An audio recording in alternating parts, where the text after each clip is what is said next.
In this lesson, we will learn how to modify a Weldment profile after creating a structure.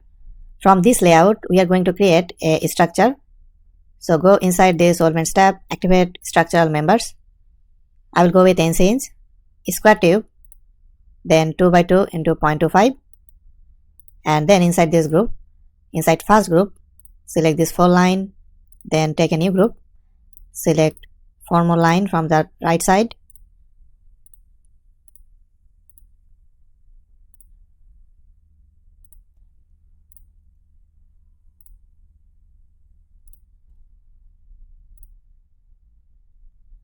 Now take the last group and add these 2 lines.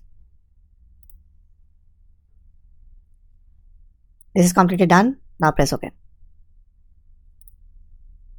I don't need to see this layout, so hide it.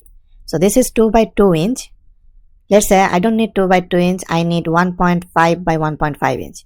In that case, if you want, you can modify it, expand it, and inside this feature, we can see there are a few multi-bodies are showing, all are different segment, and there is one sketch inside it. Select it and edit it. This is that Weldment profile. This profile comes from a library. If you want to modify it, you can still modify it.